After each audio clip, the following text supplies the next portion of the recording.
kasih buat kebaikan-Mu atas hidup kami. Kami percaya Engkau Bapa yang kekal, Bapa yang terus mengasihi hidup kami. Tidak pernah meninggalkan kami sedetik pun Tuhan, tetapi Engkau yang selalu bersama dengan kami. Biar sekalipun kami berjalan dalam lembah kekelaman, kami tidak takut, sebab Engkau yang beserta dengan kami. Sebentar kami sama-sama Tuhan, sharing Tuhan tentang kehidupan yang terjadi saat-saat ini Tuhan. Biarlah kami menjadi seorang anak muda yang mempunyai hikmat daripada Tuhan, yang bisa bersama-sama membantu pemerintahan, yang bisa bersama-sama membantu gereja Tuhan untuk lebih lagi demi kemuliaan nama Tuhan. Terima kasih Bapa, terima kasih Yesus. Kami serahkan Tuhan jalannya sharing pada malam hari di dalam tangan-Mu. Di dalam nama Yesus kami sudah berdoa dan mengucap syukur. Haleluya. Amin. Shalom. Shalom. Shalom. Ya, sungguh bersyukur kita malam hari ini bisa ada di depan kalian semua, meskipun jarak jauh, ya kan? Tapi kita tetap sayang kalian, makanya kita ada di sini, kecil. Oke teman-teman, Mau ngapain gitu? mau sharing dong, kita sharing sama-sama, gitu kan? Karena beberapa hari ini kan kita lagi di masa-masa yang berat, gitu, masa-masa yang genting tentang mewabahnya COVID-19, pasti teman-teman sudah tahu. Nah, Apa itu? COVID-19. COVID-19, coronavirus itu. Yes. Coronavirus 19. Ya, nah malam hari ini kita mau sharing bareng gitu kan, nanti sama Mas Abraham, Yeay. sama Mas Rio juga. Tentang gimana sih Golden voice, cara golden voice. kita nih sebagai identitas sebagai anak muda itu menyikapi hari-hari ini yang lagi genting banget ini, lagi menghadapi virus corona atau COVID-19. Nah, kita harus tahu nih bagaimana sebagai anak muda kita harus bijak menghadapi ini semua. Oke? Yes. Kita akan sharing bareng gitu ya. Ada beberapa pertanyaan yang sudah saya rangkum gitu. Dan saya mulai aja ya biar mempersingkat waktu. Saya mau nanya dulu nih. Sebenarnya virus corona atau COVID-19 itu apa sih, dan dampaknya buat teman-teman youth atau anak-anak muda itu gimana ya? Gitu. Menurut siapa dulu ya? Menurut yang paling sesepuh dulu ya? Paling sepuh dulu ya. Dari Mas Abraham, menurut Mas Abraham gimana? Tadi bilangnya paling ganteng, saya pasti juga. Tapi kalau Oke. Sepengetahuan saya tentang COVID-19 atau coronavirus 19 itu, dia kita tahu kan berawal dari Wuhan, dari negeri Cina, dan banyak sekali sih sebetulnya apa yang menjadi polemiknya. Ya, ada yang bilang bahwa virus itu merupakan senjata biologis kan, ada yang bilang virus itu dari hewan atau kelawar yang mungkin sebangsanya dan sebagainya. Nah, kan apa namanya, masih hal-hal ini masih menjadi simpang siur sih, yang belum jadi suatu kepastian. Tetapi yang jelas nih, virus ini sangat mematikan, yang dibilang kan gitu. Nah, titik syaraf bagaimana penyerangan virus ini ada di paru-paru, gitu kan. Sesak nafas ya. Sesak nafas dan Jalannya punya. panas kan, sesak nafas kalau nggak ada uang beda loh. Itu kanker ya mereka. kosan nafas nggak ada uang dipraktekkan gimana? Beda nggak rasanya? Saya beda ya. Sesaknya kalau ada dompet aja ya, Mas, kosong sesak. Jadi seperti itu intinya. Soal virus ini datang dari mana, yang jelas intinya ini sangat membahayakan, gitu. Membahayakan bagi sang penderita. Apalagi ketika kita melihat dalam pemulihannya, sehingga banyak perawat pun memakai baju lengkap, tidak pakai apa namanya, ada yang kosong sedikit pun selah ya. Di samping itu dalam waktu hitungan hari bisa mengalami kematian kalau apa namanya telat untuk menanganinya, seperti itu. Jadi bukan hal yang main-main lagi, gitu kan. Bukan hal yang main-main lagi. Yaitu kalau dari saya ini seperti itu. Terus kalau Mas Rio, dampaknya gimana kalau buat anak-anak muda gitu ya? Semua sih, tapi cenderung ke anak muda. Dampak buat anak muda ya. Sebenarnya sama sih kayak disampaikan Mas Abraham itu kan, dia ngomong ya virus corona itu kan awalnya dari Wuhan, terus menyebar ke seluruh belahan dunia gitu. Cuman ya perlu kita ketahui bahwa segala sesuatu terjadi itu atas seizin Tuhan, termasuk adanya virus corona ini pun juga pasti sudah Tuhan rencanakan. Iya. Ya menutupi hal ini pasti akan mempengaruhi banyak aktivitas kita, termasuk anak muda gitu kan, banyak yang berubah pasti. Kalau buat saya sih ya pasti akan banyak mempengaruhi kegiatan anak muda gitu kan. Kita tahu bahwa anak muda itu gudangnya aktivitas, gudangnya mereka lagi aktif-aktifnya, lagi excitednya untuk melakukan banyak hal. Ketika ini ada, virus corona ini ada, pasti kegiatan terhambat gitu kan. Kita jadi cuman punya waktu terlalu banyak buat di rumah karena memang nggak boleh keluar gitu kan. Sekolah juga libur, ya pasti mempengaruhi banyak lah buat anak muda dari segi komunitas, interaksi dengan teman-temannya pasti Nggak boleh berkurang. kumpul-kumpul ya. Nggak enak. Harusnya kita juga jalan nih satu Oh, ya. Inggir di sini ya. Oke, kalau apa namanya cara preventifnya nih buat mencegah adanya ini, kita nggak tahu ya, kadang kita datang dari mana ternyata kita bawa virus buat teman-teman yang lain. Nah, cara-cara jitu dari kalian untuk menghindari atau mencegah supaya COVID ini tuh nggak nyebar kemana-mana dari kalian gimana? Dari Rio dulu. Pencegahan ya yang pasti sudah disampaikan sama pemerintah juga. Yeah. Nah, kita tahu ada yang namanya social distancing, terus ada juga apa namanya hashtag stay at home. Yeah. Terus banyak kan tentang stay safe and healthy. Ya banyak kali bisa kita lakukan. Ya salah satunya itu tadi sih, kita menghargai setiap apa yang sudah disampaikan pemerintah. Okay. Mengenai tidak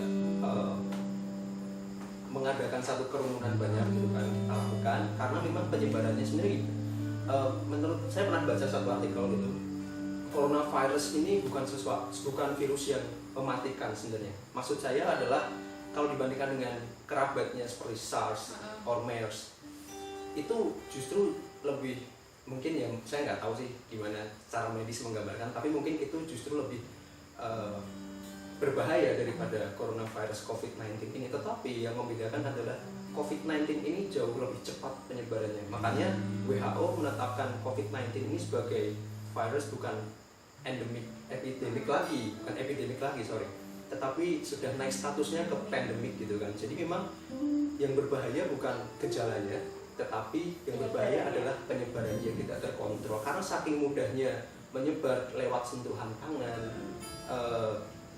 Kita nih, misal saya kena COVID-19, saya pegang HP Mas Abram gitu kan, Mas Abram pegang HP-nya dia secara otomatis akan terkontaminasi itu tadi. Nah, kita tahu penyebarannya lewat sentuhan, jadi yang pasti tetap jaga kebersihan itu penting. Makanya sedia hand sanitizer, anywhere you are gitu, kamu dimanapun sedia hand sanitizer.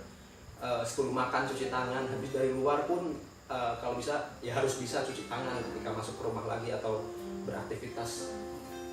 Kalau perlu sih mandi sekalian ya kalau misalkan habis pulang dari mana gitu, karena kebersihan itu kuncinya sih, dan social distancing tadi.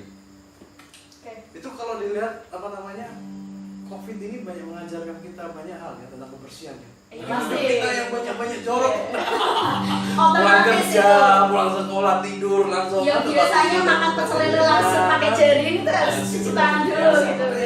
Sebetulnya nih bagi saya dampak yang positif sebetulnya. Ada hikmah yang diambil guys. Iya, banyak hal yang positif yang bisa diambil di sini. Ya kan kita biasa pergi keluar ya kan, main motor dan sebagainya, tahu makan langsung pegang apa-apa. Nah, di sini ketika kita melihat ada virus ini berkembang dan sebagainya, kita masih mikir lagi, cuci tangan, jangan-jangan di luar banyak virus kan, cuci tangan dulu, semuanya dibersihkan badan dulu baru makan gitu. Nah, dulu kan enggak seperti itu. Jadi ya luar biasa seperti itu. Ya kalau buat saya itu seperti ini, kayak malah apa namanya terjadi seperti waktu bangsa Israel di tanah Mesir kan, ada tulah yang ke-10 itu kan. Oh, ngeri banget kan, pembunuhan tentang anak sulung gitu. Kan Tuhan berbilang seperti ini, memang seandainya kalau saya kalau masih ada di dalam rumah, tinggal di dalam rumah dan ada label darah anak domba, darah sembelihan, darah korban taruh di rumah, maka dia akan selamat dan akan lewat seperti itu. Nah, kalau saya tafsirkan dalam firman Tuhan, jadi ya untuk apa namanya tadi stay home dan sebagainya baik sih, di firman Tuhan juga mengatakan seperti itu. Jadi nggak apa-apa ya? Ini nggak apa-apa, ya jangan takut gitu kan.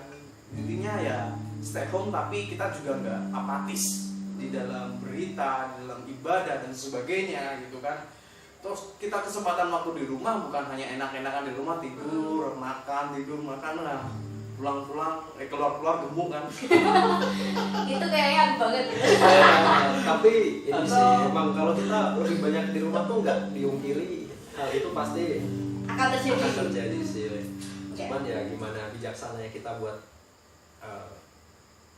Tapi ambil kalau yang waktu namanya aja. anak muda kan, nah apalagi kalau sudah punya pasangan, nekat dia pasti. Ya juga bisa kok. Ada yang namanya ya. guys, ada yang namanya teknologi guys. Jadi kita bisa video call. Tapi kalau ketemu langsung dengan video call rasanya beda loh.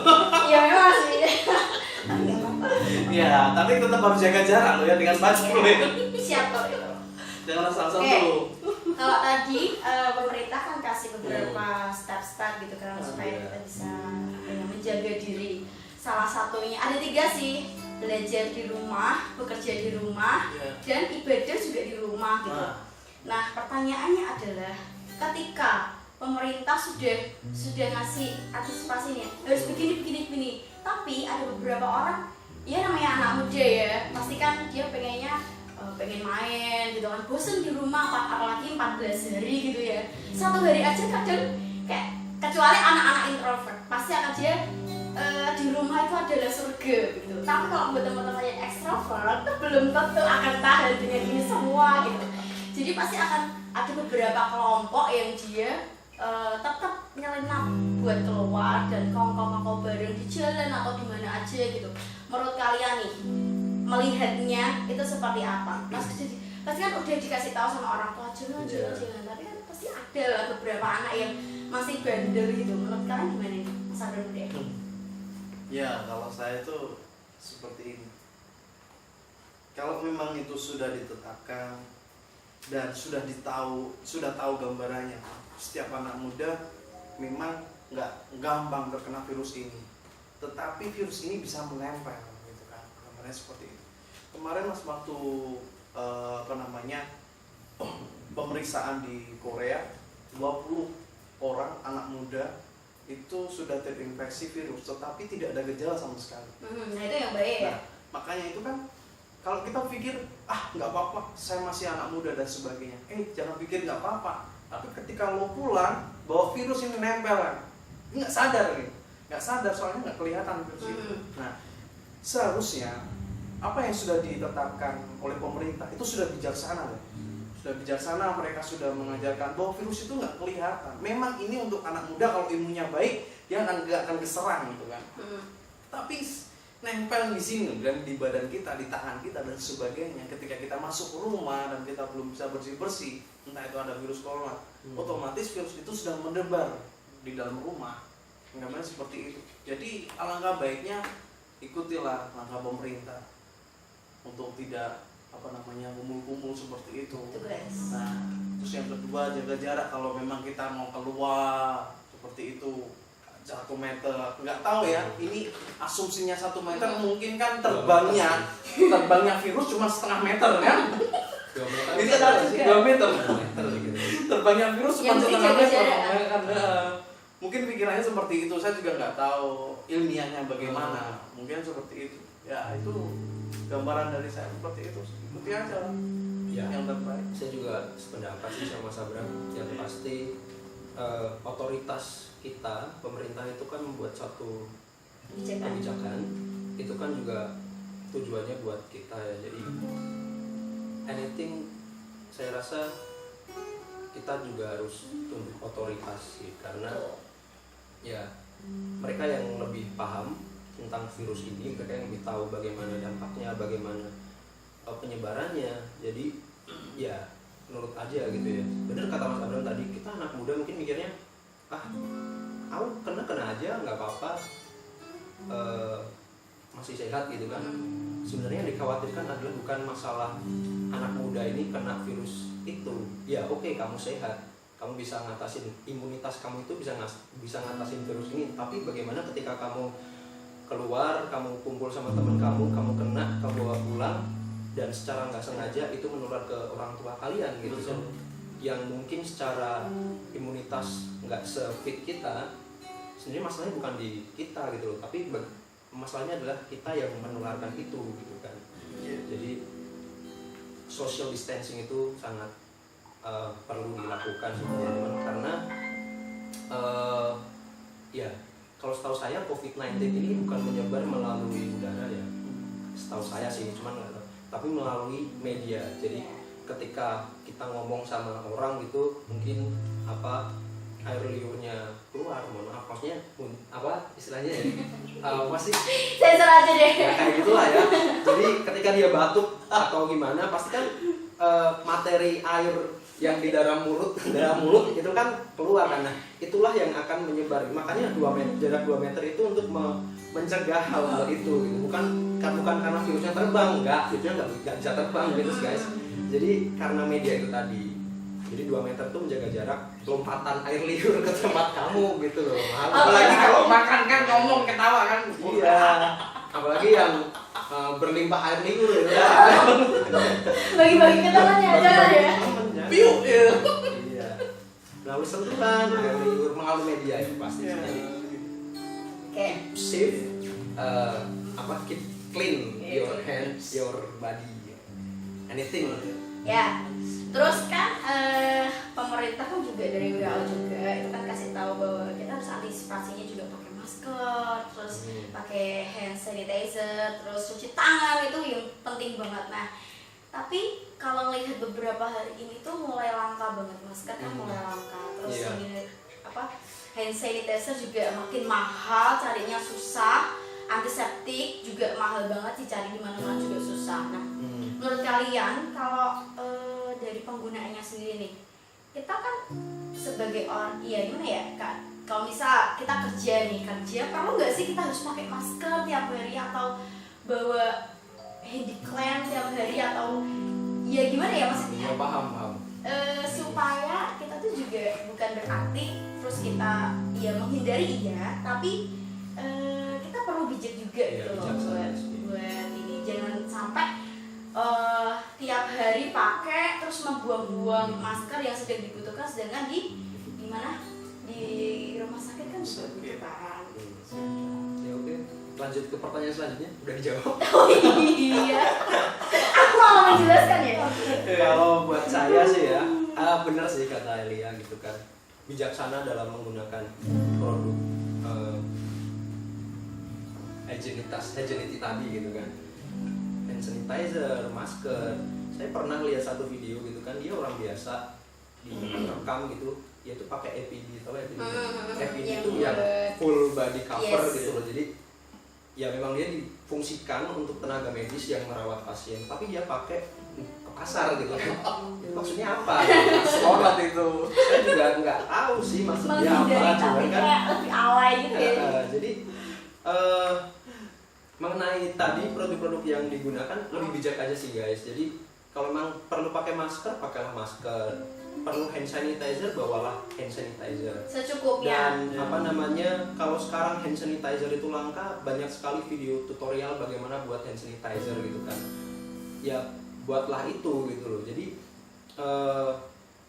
pakailah itu sebijak mungkin gitu. Jangan sampai apa yang kalian lakukan itu juga merugikan pihak-pihak yang lain gitu kan.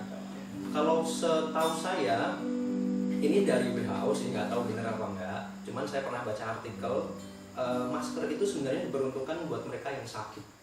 Kenapa? Karena itu adalah cara untuk menghambat penyebaran virus itu tadi gitu kan. Jadi dan itu juga sebagai alat juga untuk kita tahu nih orang yang sakit sama yang enggak gitu kan, supaya kita bisa sedikit menjaga menjaga jarak ketika memang dia pakai masker. Kalau semua orang menerapkan itu gitu kan. Tapi masalahnya kan enggak. Orang sehat pun pakai masker. Iya. Itulah sebabnya kenapa kok sekarang harga masker naik tinggi banget lagi naiknya. Terus hand sanitizer juga mahalnya, langkanya juga minta ampun gitu kan. Ya, saya cari di Alfamart-nya nggak ada gitu. Sebenarnya yang penting harus sedia sih menurut saya hand sanitizer sih, karena itu penting buat tangan, itu penting buat selalu dijaga kebersihannya. Tapi untuk masker saya rasa ketika memang kalian nggak sakit, menurutku sih nggak perlu pakai masker yang berlebihan gitu. Kecuali kalau di kerumunan. Nah, Ya, kamu ada di kerumunan itu jadi ikut kan kerumunan guys. Kerumunan baru Tipu. kamu boleh pakai masker Oke. itu. Kalau saya ada tambah di sini. Ketika saya baca artikel tentang antara kita mencuci tangan dengan kita memakai hand sanitizer itu, ternyata lebih efektif ketika kita mencuci Cuci tangan tangan. ya. Yes, of Dengan course. dengan sabun. Iya, dengan sabun maksudnya seperti itu. Kan karena ketika kita mencuci tangan dengan air yang mengalir kan Ya. kumannya kan sudah mati terus kebuang kan. Selama kita pakai hand sanitizer kan cuma mati tapi masih ada di tangan. Kan Ya. seperti itu. Iya. Nah, ketika saya membaca ini, saya berpikir secara logis, benar juga sih kan, seperti itu. Nah, kalau orang tahu tentang hal ini, lebih efektif kita lebih banyak mencuci tangan, saya yakin mereka juga nggak akan memasok sanitizer sampai bertonton seperti itu kan, dengan harga yang mahal dan sebagainya. Kita berpikir bijak lah, namanya seperti itu. Jadi jangan ketika sanitizer itu Hand sanitizer. sanitizer Ya, itu sudah merasa langka ya kita sebijak mungkin kalau kita mungkin ada di rumah atau mungkin di rumah makan dan sebagainya, ya usahakanlah ya kita Cuci cuci tangan tangan aja gitu. Hemat. Gitu guys, itu dari saya. Iya. Di Surabaya itu pernah lihat satu gambar gitu kan, yang memang dari wali kota Surabaya itu kan cukup concern dengan hal ini gitu kan. Iya. Jadi secara cepat mereka itu menyediakan yang namanya Kotak itu ya. tempat cuci tangan, tapi di tempat umum gitu kan. Di semua iya. sudut kota tuh pasti ada tempat cuci tangan gitu kan. Itu mungkin bisa jadi salah satu alternatif yang diterapkan buat setiap kota gitu kan, karena ya itu tadi penyebaran lebih cepat tuh dari tangan sih menurut saya. Oke, terus kalau tadi ya buat teman-teman yang mungkin ada beberapa dari kalian kebanyakan kayak takut gitu ya, khawatir, ya memang ya tadi yang seperti yang sudah dikatakan sama Mas Abel kan, sebenarnya virus ini itu mematikannya ketika imunnya kita lemah dan lagi sakit, mungkin itu gampang tertular karena kalau kata Firman nih Mas, melihat dunia yang semakin kayak gini, kita harus gimana sih? Harus kan banyak banget nih, misalnya kayak hikmah dari wabah virus corona ini banyak banget teman-teman. Salah satunya juga kita banyak waktu di rumah, quality time dengan keluarga, bahkan ibadah kita juga di rumah gitu. Artinya kita punya waktu buat sama-sama sama keluarga kita beribadah bareng gitu kan. Nah itu kan juga hal yang positif juga gitu. Yeah.